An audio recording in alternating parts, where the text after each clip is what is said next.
안녕하세요. 한국성심리교육센터 대표 홍희정입니다.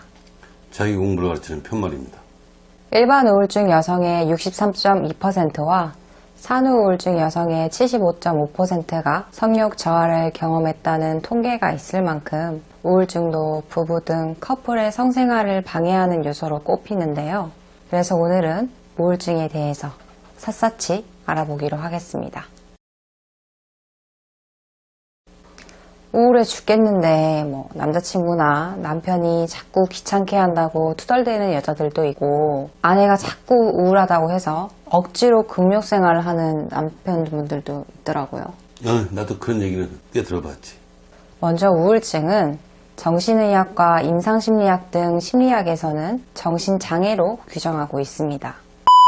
정확히는 우울하다는 생각에 사로잡혀 있는 것입니다. 그런 것도 모르는 똥다리 돌팔이들이 돈벌이에 눈이 멀어서 정신장애니 뭐니 떠드는 것뿐이고요. 점쟁이들은 우울증의 원인은 귀신이 들렸기 때문이라고 한다는데, 아무튼 지 자신도 모르는 주제에 글로만 사람 공부한 인간들 정말 하나같이 개무식해. 아이씨. 그런가요? 그나저나 왜 시작부터 삐삐하세요? 그 시작부터 헛소리야. 왜 그럼 하시고 싶은 말씀 해보시던지요. 크게 상관없이 이 세상에는 사람이 우울할 일이 셀 수 없이 많이 있어. 그래서 누구든지 때로는 우울할 수 있다고. 그건 인정해요. 저도 가끔 우울할 때가 있으니까요. 그런데 한 번 우울하다고 생각하면 그 생각에 계속해서 빠져드는 사람이 적게 있거든. 이런 사람들은 처음에는 이것 때문에 우울하다. 예를 들어서 자식이 속을 썩여서 우울하다. 남편이, 아내가 속을 썩여서 우울하다. 혹은 취직이 안 돼서 우울하다. 돈이 없어서 우울하다. 등등등등등등등 이렇게 얘기를 하는데, 하지만 그 뒤로는 마치 자기 세뇌를 하듯이 그냥 우울하다는 생각만 계속 하더라고. 심지어 자신이 우울하게 된 이유를 잊어버릴 만큼 우울하다는 생각을 계속해. 그 어떤 유명한 걸그룹 멤버 중에 한 명은 우울하고 싶어서 일부러 우울한 노래만 골라 듣고 술 마실 때도 우울한 생각을 한다 그러더라고요. 그거 봐. 그렇게 우울하려고 별 치료를 다 안 되니까. 그러다가 나를 만나면 한다는 말이, 내가 왜 우울할 거야 묻더라고. 아니 지가 왜 우울한지 내가 어떻게 알아. 그래서 무슨 일이 있었나 보지. 왜 우울하게 됐는지 생각해봐. 이제 그렇게 얘기하거든. 그러면 한참 있다 하는 말이, 몇 달 전에 혹은 며칠 전에 있었던 그 일 때문에 지금까지도 우울하다고 그러더라고. 근데 솔직히 저는 성격상 우울하다는 생각에 파묻히는 사람들은 이해가 안 돼요. 그런데 재밌는 것은 그 중에는 사소한 주차 시비처럼, 주차 시비 흔하잖아. 그런 정말 문제 같지도 않은 문제 때문에 여러 날 동안 우울증에 시달리는 사람이 아주 흔했다는 거야. 그렇다 보니 흔히 내가 왜 이런 거 가지고 여지까지 우울할까요? 오히려 그런 것도 나한테 물어봐.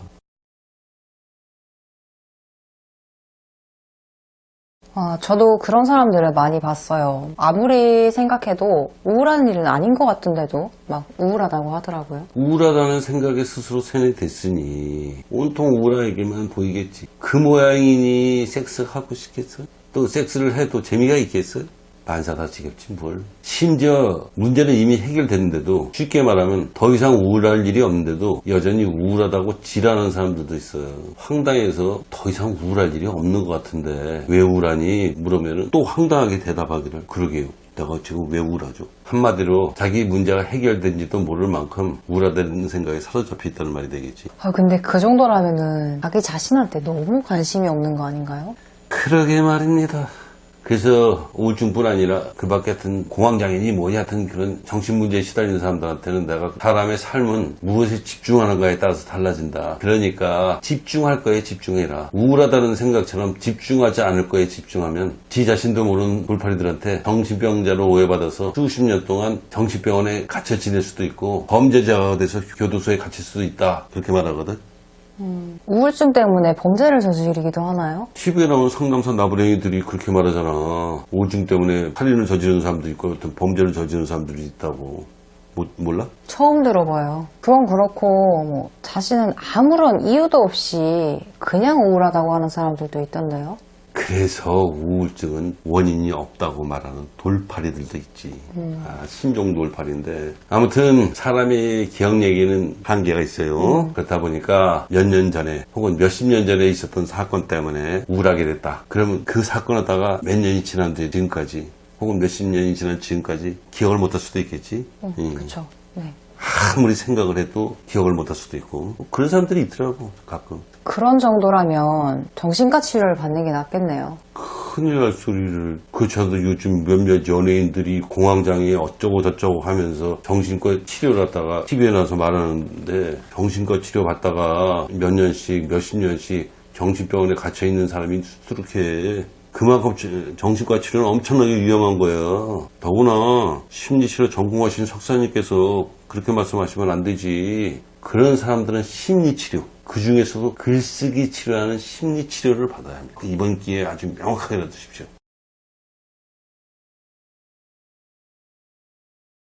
근데 심리치료도 여러 가지가 있는데요. 왜 글쓰기 치료를 콕 집어서 말씀하세요? 효과가 가장 좋으니까. 당연히 효과가 좋을 때 얘기하는 거지. 그 밖에 심리치료는 처음에 하면 잠깐 효과가 있는 것 같지만 막상 치료 효과는 전혀 없어요. 특히 상담치료는 상담자가 피상담자한테 거꾸로 돈을 주면서 해야 돼요. 왜냐하면 상담 과정에서 상담자가 학교에서는 배울 수 없는 엄청난 사람 공부를 할 수 있거든. 그래도 미쳤다고 피상담자가 상담자한테 돈을 갖다 바치면서 상담사로 공부를 시켜줘. 정신분석도 알고 보면 다 마찬가지야. 정신분석도 정신분석 하는 사람이 피상담자한테 돈 갖다 바치면서 해야 돼. 그럼 정신과 치료는 누가 받아요? 인생 포기한 사람들, 쉽게 말해서 평생 정신병자로 살아도 좋다면서 인생 포기하고 그냥 정신병원에 틀어박혀 있는 사람들, 그리고 정신병원에 근무하는 간호사들이 그러는데, 제정신인 사람도 정신과 치료를 계속 받으면 점점 인생을 포기해야 된다고 하더라고. 사람들아, 다시 한번 분명히 말하는데, 술에 집중하면, 즉 하루 종일 술 생각만 하면 결국 술에 중독되고, 도박에 집중하면 결국 도박에 중독되듯이 사람의 삶은 무엇에 집중하는가에 따라서 달라진다. 그러니 집중할 거에 집중하라. 그러지 않으면 정신병자가 될 수도 있고 연쇄살인범 같은 아주 흉악한 범죄자가 될 수도 있어. 혹은 남탓만 하면서 자기 역할 안 하는 성질 더러운 인간이 될 수도 있고, 한마디로 엉뚱한 거에 집중하면 결코 되고 싶지 않은 인간이 될 수도 있다고. 그러니 집중할 거에 집중해. 그럼 무엇에 집중을 하면 우울증을 예방할 수가 있나요? 이거는 내가 자기 공부를 가르치는 선생으로서 말하는 건데, 사람이란 자기 역할을 하기 위해서 이 세상에 태어났으니까 당연히 자기 역할에 집중해야지. 자기 역할이라 어렵네요. 어렵지. 그런데 사람은 가장 기본적으로 사람인 동시에 남자, 혹은 사람인 동시에 여자로 이 세상에 태어나. 그러니 무엇보다 사람으로서의 역할과 성적인 역할, 즉 남자 혹은 여자로서의 역할에 집중해야 하는데, 사실 사람으로서의 역할에 집중하려면 엄청나게 어려워요. 왜냐하면 먼저 오랜 시간 동안 자기 공부를 해야 하거든. 하지만 성적인 역할에는 누구든지 어렵지 않게 집중할 수 있어. 마음만 먹으면. 그러니 먼저 성적인 역할, 즉 남자 혹은 여자로서의 역할에 집중하라.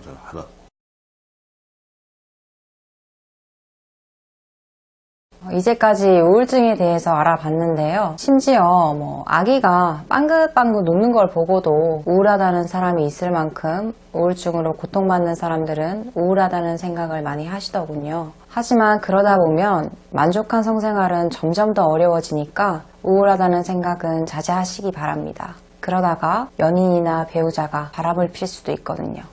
끔찍한 소리를. 맞잖아요.